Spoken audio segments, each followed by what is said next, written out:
Teremos uma semana importantíssima para o Brasil, com discussões do arcabouço fiscal em finalização. Temos aqui pontos importantes em relação ao Banco Central e principalmente aqui a reforma tributária, que é importante demais para o Brasil. Nós vamos entender um pouco mais sobre a reforma tributária e, obviamente, tudo isso pode trazer grande volatilidade na bolsa, seja para cima, seja para baixo. Então, bem-vindo ao canal Top Ações, deixa o like no vídeo e considere também se inscrever no canal, tá? Bom, então primeiro aqui falando do Banco Central, nós temos o Gabriel Galípolo passando pela sabatina para já realmente estar integrando aqui no Banco Central. Pode ser que ele já vá participar então da próxima votação da decisão da taxa de juros, que acontece no dia 2/8.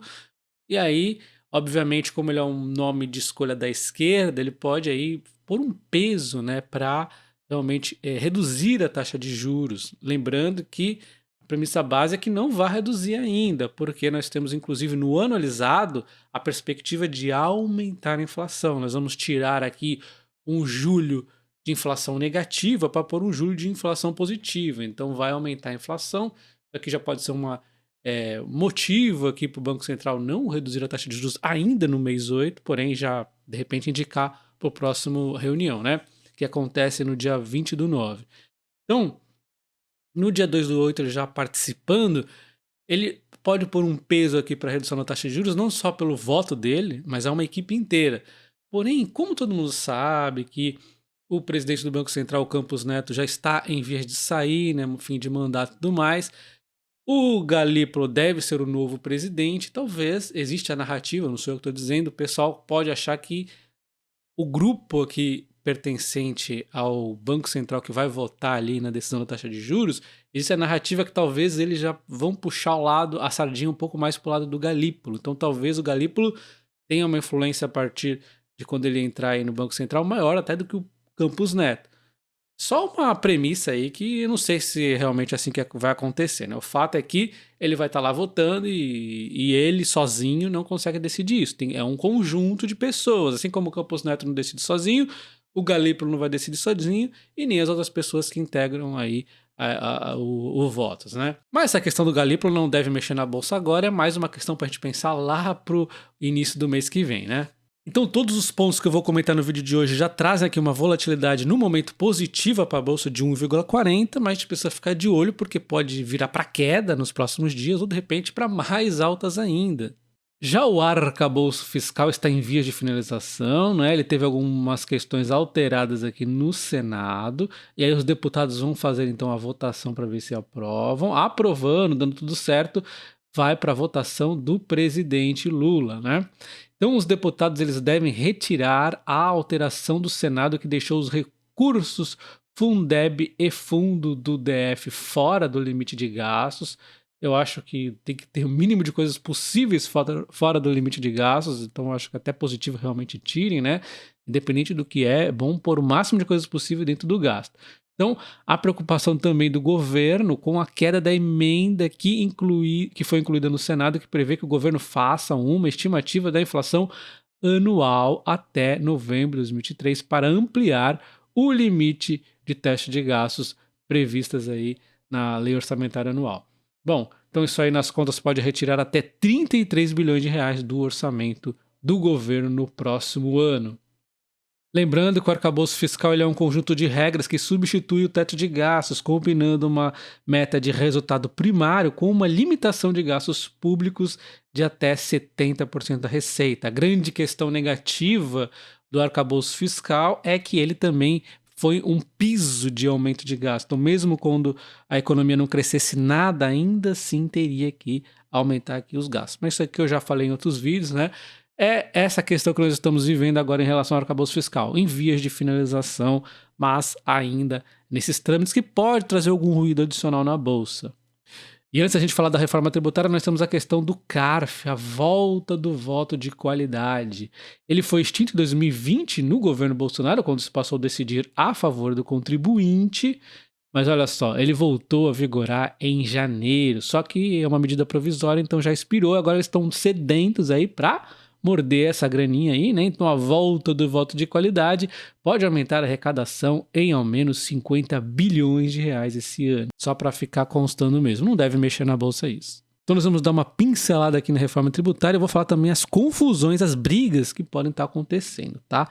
Bom, então vocês sabem que os impostos no Brasil hoje é uma bagunça, mas muito bagunça, né? Difícil de entender. Você explica isso para um gringo, ele vai falar: esses brasileiros são malucos, né? Muito imposto, muita regra, muita isenção para cá, aumento de imposto para lá, e é uma bagunça. E o dinheiro aí, inclusive, se perde para tudo quanto é lado, né? Enfim. Então, os tributos são uma bagunça e a ideia é simplificar.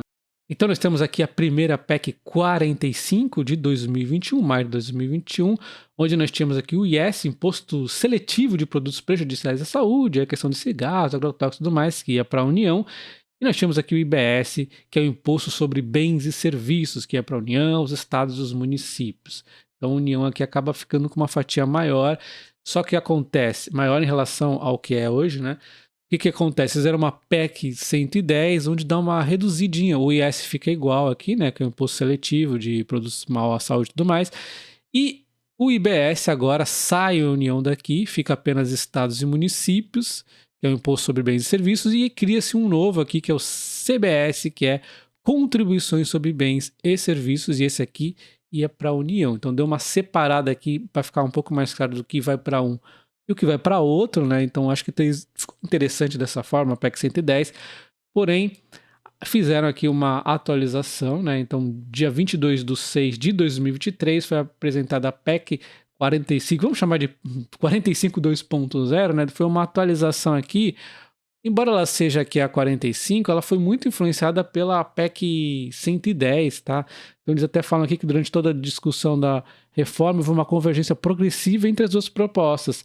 A mais recente substitutiva da PEC 45 acabou se aproximando mais exatamente da 110 apresentada em 2022, que havia anteriormente se inspirado no substitutivo de comissão mista de 2021.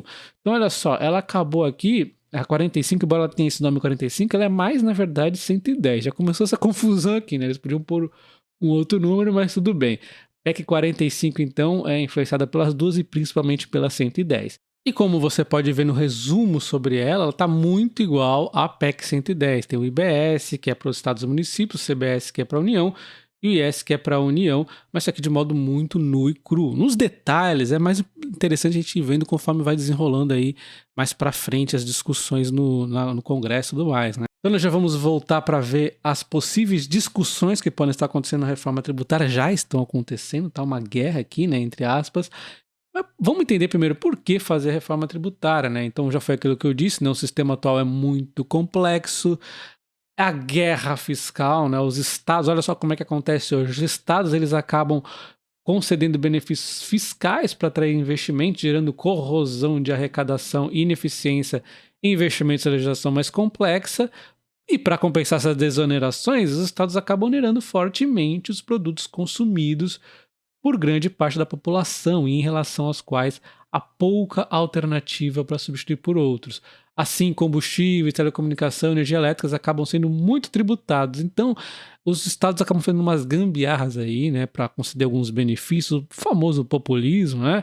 E aí acabam aumentando impostos aqui e umas outras partes importantes que não deveriam acontecer. Outro ponto é a cumulatividade, né? Então, a cumulativa, tanto considerada isoladamente os tributos incidentes sobre consumo, como na modalidade cumulativa, é imposto sobre imposto, né? Mesmo nos tributos não cumulativos acaba acontecendo eventualmente. O setor de serviços acaba sendo menos tributado. Aqui eu acho uma questão sensível. Por que eu acho uma questão sensível? Porque a narrativa aqui é que realmente existe imposto sobre serviços menores do que o de mercadorias. Isso é um fato. Existe a narrativa que muitas vezes quem acaba consumindo serviço é realmente a pessoa de maior poder aquisitivo, né, de maior dinheiro, beleza. Só que existem muitas empresas pequenas, inclusive, que usam aqui serviços. Se você aumentar os impostos aqui, você pode causar uma destruição muito séria em pequenas e microempresas, inclusive eu, que presto serviços, e aí seria mais fortemente taxado, teoricamente. Eu estou aqui só falando teoria, então precisa ter cuidado aqui aonde que vai poder mexer nisso aqui. Na verdade, para ser sincero, não deveria mexer em nada de aumentar imposto, e sim diminuir a dos produtos, não aumentar de serviço, né? Porque de serviço está aqui, ok, funcionando bonitinho, empresas menores pagam menos impostos, as maiores pagam mais. O que está bagunçado é produtos. Então arruma produtos, deixa isso do jeito que está. Então, existe aqui já o meu primeiro receio. Se eles quiserem compensar a diminuição de impostos em produtos aumentando o setor de serviços, pode ser um tanto quanto trágico. Então vamos ver aqui o cenário bonitão que o governo está nos passando, né? Onde pode crescer o PIB 12% aqui em 15 anos, é uma coisa maravilhosa, a agropecuária cresce pra caramba, olha só, no cenário conservador e no cenário otimista mais ainda, né? Então são dois cenários aqui onde vai crescer. Mesma coisa a indústria ainda crescendo mais, serviços também, construção, olha que maravilha, educação privada e saúde, tem um disparate grande aqui entre conservador e otimista, mas ambos aqui crescendo, e aí é que precisa ter um cuidado. Isso aqui é a visão mais governo, né? Estou aqui no site da Câmara e tudo mais.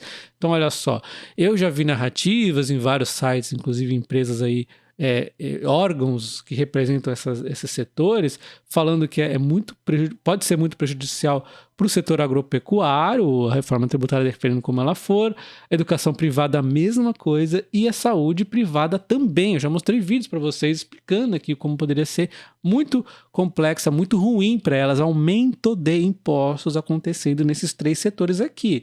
E é imposto, não é pouco não, tá? Aumento muito.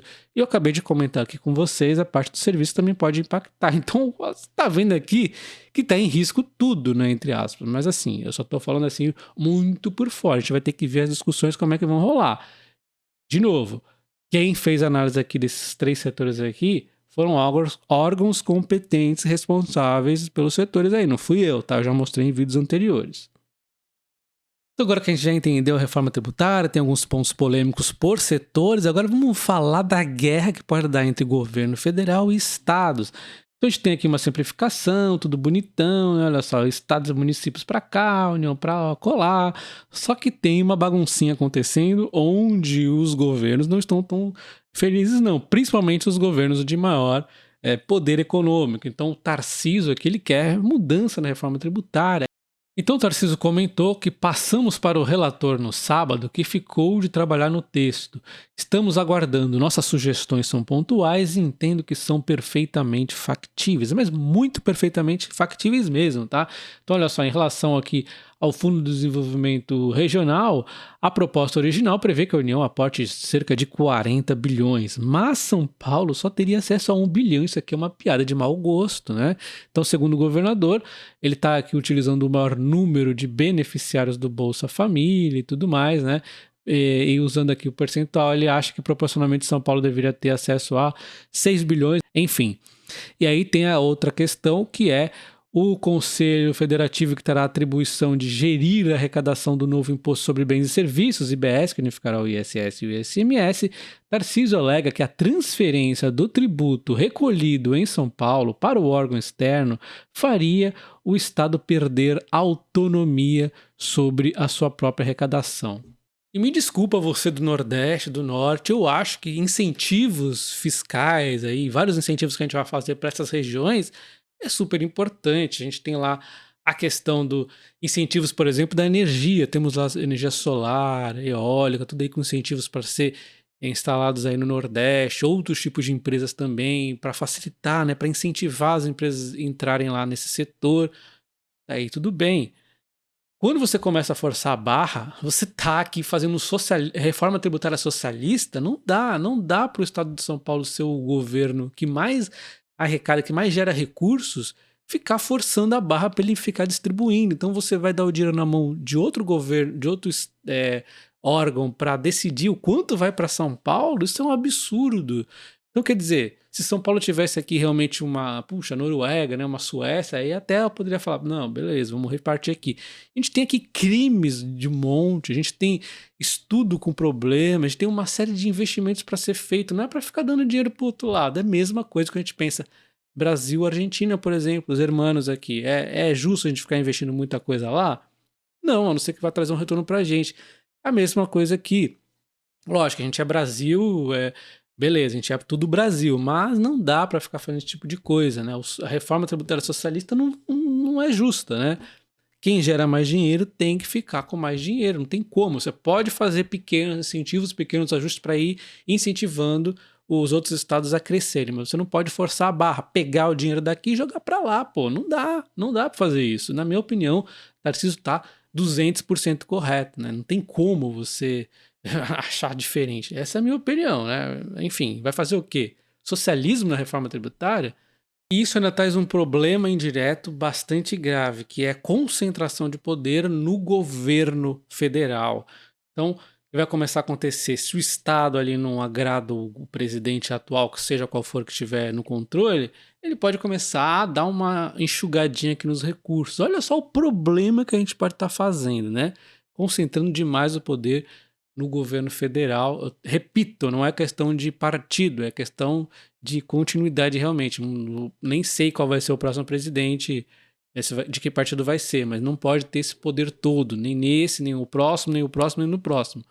Eu acho esse ponto aqui muito sério, não deveria seguir esse tipo de raciocínio aqui de divisão de recursos, onde o governo federal vai decidir, vai ter esse poder todo. Não faz sentido no meu ver. Deixa nos comentários o que você acha de tudo isso, não se esqueça do like. Um abraço e até o próximo. Valeu!